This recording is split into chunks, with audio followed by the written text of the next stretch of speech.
서울 강동구 상일동에 위치한 고덕 아르테온 아파트의 가격이 최근 몇 년 사이 눈부신 상승세를 보였습니다.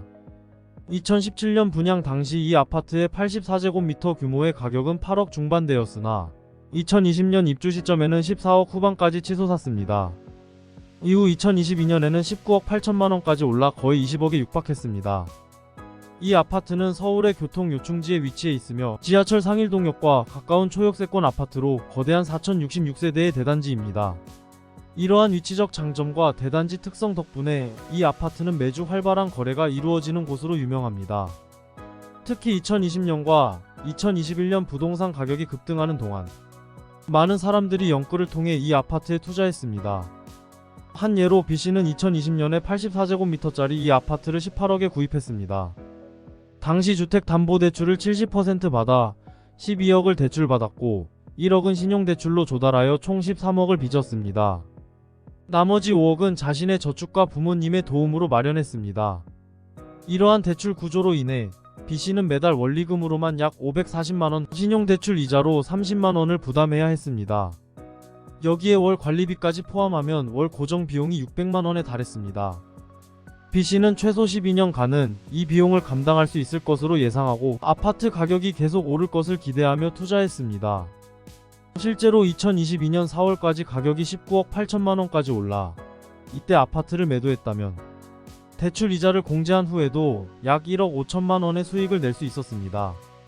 그러나 B씨를 포함한 많은 투자자들이 20억을 넘기를 기대하며 매도를 미루었습니다. 그 결과 이후 아파트 시장의 동향이 급변하며 가격이 급락하기 시작했습니다. 단 반년 만에 아파트 가격이 13억대로 하락했고 2022년 말에는 12억 9천만원에 거래되기도 했습니다.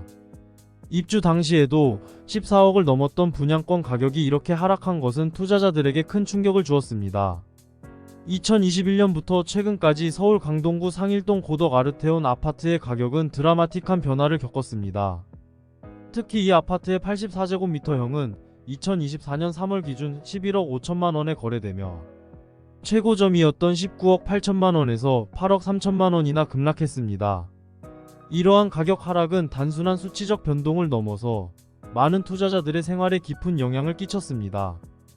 예를 들어 B씨는 대출과 매월 발생하는 원리금 및 관리비로 인해 금융적 부담을 크게 느끼고 있습니다.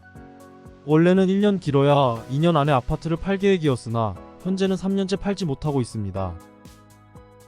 이로 인해 그는 현재의 시장 가격인 14억의 아파트를 판다 하더라도 약 4억의 손실을 감수해야 하는 상황에 직면해 있습니다. 한편 다른 연끌족도 비슷한 경험을 하고 있습니다. 2020년 12월에 아파트를 17억 3천만원에 구입한 또 다른 투자자는 2024년 1월에 14억 8천만원의 아파트를 정리하며 2억 5천만원의 손해를 입었습니다. 이러한 상황은 전세나 월세로 전환을 시도해 보았지만 원리금 부담을 충분히 커버하지 못해 결국 매도로 이어진 사례들입니다. 이러한 금융적 어려움 속에서 B씨와 그의 가족은 원리금을 감당하기 위해 다른 경제적 활동을 제한하며 생활하고 있습니다. 특히 B씨는 아직 직장을 다니고 있으며 그의 배우자도 일을 하고 있어서 현재로서는 원리금을 버틸 수 있는 상황입니다. 하지만 아파트 가격이 단기간 내에 크게 상승할 것이라는 확신이 서지 않아 매달 나가는 큰 금액의 부담은 계속될 전망입니다. 최근 서울시의 아파트 가격 동향에 대한 뉴스는 가격 상승을 전망하고 있지만 실제 현장에서는 가격이 유지되거나 오히려 하락하는 경우가 많습니다. 특히 2020년과 2021년의 고점에서 아파트를 구매한 많은 연끌족들과 갭투기꾼들은 이제 그 아파트들을 최대한 빨리 팔려고 하고 있습니다. 여기에 더해 많은 사람들이 5년 고정금리로 대출을 받았는데 이 금리가 곧 만료되어 변동금리로 전환될 예정입니다.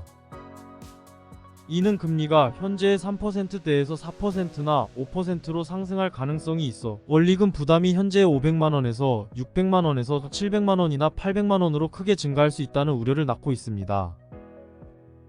이러한 금융 부담이 커지면 많은 투자자들은 더 이상 버티지 못하고 아파트를 시장에 내놓을 수밖에 없게 됩니다.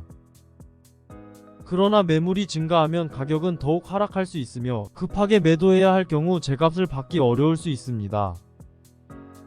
이는 매월 내야 하는 원리금이 800만원에 이르는 상황에서 더욱 버티기 힘든 상황을 만듭니다. 따라서 많은 투자자들은 올해 말이나 늦어도 내년 내에 결판을 내려야 한다는 결론에 이릅니다. 앞으로 수개월에서 길게는 1년 이내에 아파트를 정리해야 하지만 현재의 시장 상황에서 아파트 가격이 상승할지는 불확실합니다. 과거의 영끌 결정을 후회하며 가격 상승만을 기대하고 기다리는 많은 영끌족들에게는 매우 힘든 시간이 될 것입니다. 부동산 시장은 결국 어느 정도 회복될 수 있지만 그 이전에 많은 투자자들이 금융적으로 무너질 가능성이 큽니다.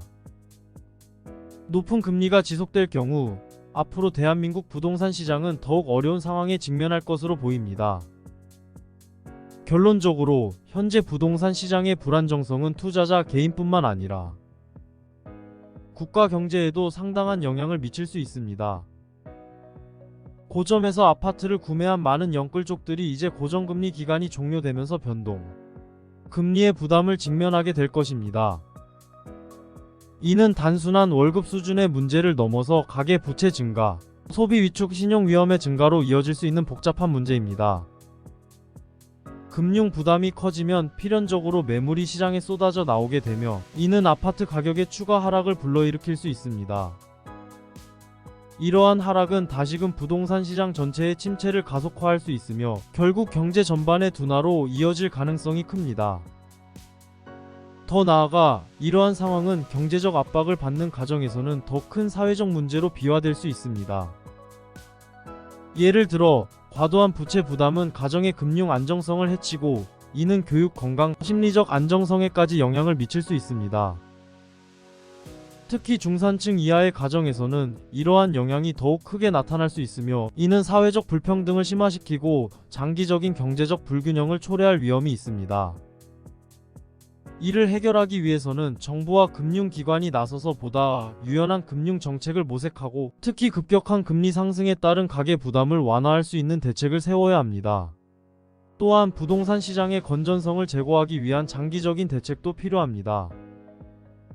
예를 들어 실수요자 중심의 부동산 정책 강화, 투기적 수요 억제를 위한 규제 강화 등이 그 예가 될 수 있습니다.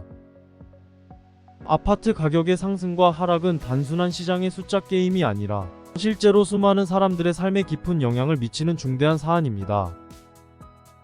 따라서 이러한 문제에 대한 근본적인 해결책을 찾는 것은 단순히 경제적 이익을 넘어서 사회적 안정과 복지 향상을 위해서도 매우 중요합니다. 이에 대한 적극적이고 현실적인 접근이 요구되며 모든 이해관계자들의 협력이 절실히 필요한 시점입니다. 이번 영상은 여기까지입니다. 구독과 좋아요는 영상 제작에 큰 힘이 됩니다. 감사합니다.